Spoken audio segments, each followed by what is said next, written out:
What's up, Space Pirates? This is your captain, the certifiably suave Dr. Disaster, and we have an update on the Rotten Tomatoes situation for Doctor Who.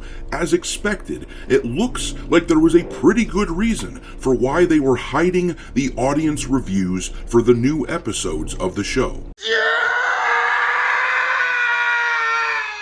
Oh, shit! Rotten Tomatoes has finally unhidden the audience reviews for the show, but it looks as though Rotten Tomatoes is both delaying the audience reviews of the show and curating which ones will eventually appear, because mine has not shown up yet from a few days ago. Either they are doing this to the reviews, which would make sense because they are scathing. Either that, or people are just completely checked out of the show, because at the time of this recording, only 34 reviews are posted after 3 days of the show having been released. But that's okay, because Jinx Monsoon, the actor who portrayed Maestro, says that if we don't watch this shit because we don't like it, then that's okay, because they don't need us. Well, guess what, buddy?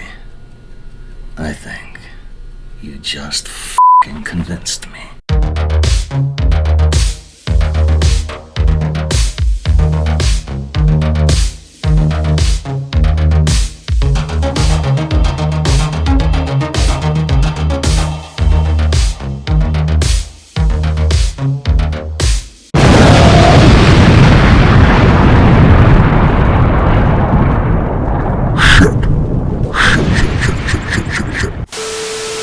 Alright, me hearties, make sure you like this video and subscribe to the channel if you haven't already, and also, don't forget to follow me over on Twitter, where I can be found at Dr. Disaster 1. But let's take a look at some of these audience reviews on Rotten Tomatoes, because they are breathtakingly negative and quite bad for the show's outlook. You can definitely see why Disney would want these comments delayed and hidden, but let's read them because I think they are quite cathartic. This first one says, "We like a little believability in our sci-fi. Talking babies? Boogers? Potty humor? This is the shittiest Doctor Who episode ever written. I think raccoons can pick better scripts out of the garbage." Good one.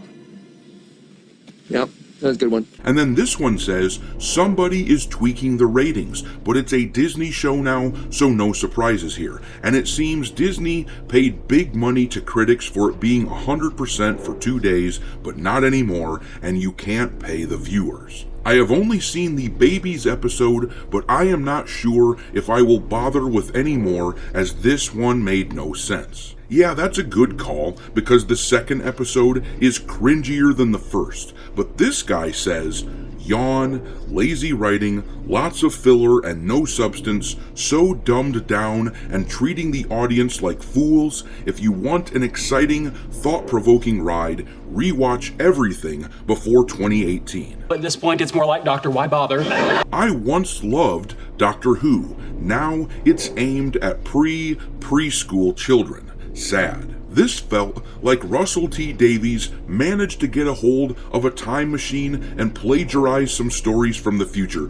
I'm not sure exactly what that means, but I understand the basic sentiment. "Space Babies was ludicrously puerile and an insult to my intelligence. How was a story about baby shit and snot ever going to be a good launch concept for Disney Plus?" And that seems to be the consensus here, that everything in the new Doctor Who is childish and cartoonish, and just a far cry from some of the dark sci-fi that we have gotten from the show in the past. And it looks like this next comment is actually the modern audience that they're chasing after, but even the elusive modern audience doesn't like it.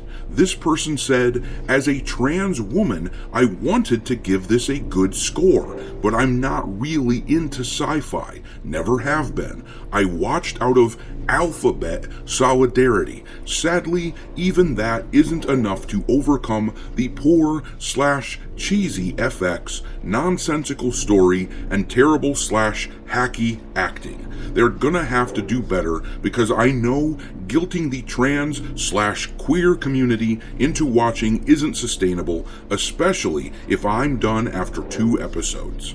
I'm on my knees in a $900 suit! Yeah, these are the people that Disney and these wokesters are desperately trying to court. And look at the first 2 sentences there.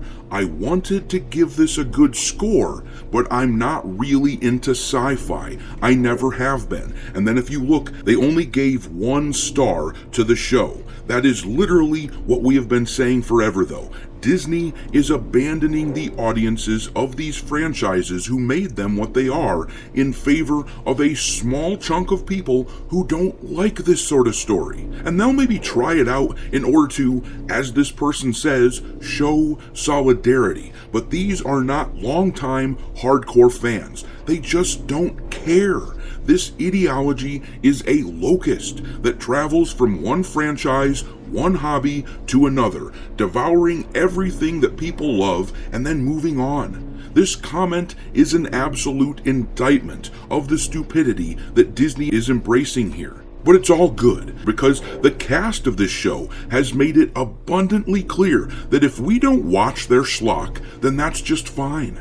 This article from Bounding Into Comics says, Doctor Who actor Jinx Monsoon rejects critics of series' new queer direction. If they don't watch it, then who needs them? In providing further evidence to the theory that its current production team is more focused on owning their perceived enemies than actual storytelling, Doctor Who actor Hera Hoffer, better known by the stage name Jinx Monsoon, has declared that should anyone stop watching the series due to its new and overtly progressive direction, they would do well to not let the door hit you on the way out. Or you may remember a few weeks back, Ncuti Gatwa said roughly the same thing. The headline of this article, Doctor Who star Ncuti Gatwa responds to racist and homophobic backlash, turn off the TV, go and touch grass. And as I keep saying, these people are pity farmers. He is just farming for pity here. They continuously try to push their ideological crap, coupled with genuinely poor writing and poor overall product, and then they try to harvest pity out of the normies, guilting them into watching their stuff by saying that anyone who doesn't watch their stuff is an ist and a phobe. Well, it isn't working any longer. Rotten Tomatoes wouldn't have to hide comments if it was still working. These first 2 episodes would not have historically awful viewership numbers if this stuff worked. Doctor Who is just a cringy shell of its former self. It isn't even Doctor Who any longer. It's more like Doctor. What the hell is even that? But I'm going to leave it there. Drop your thoughts in the comment section down below, and we will talk there. Thanks for watching, me hearties. If you haven't already, your captain is inviting you to subscribe to the channel and become a part of the crew. Life as a space pirate may not be glamorous, but there's always plenty of booty.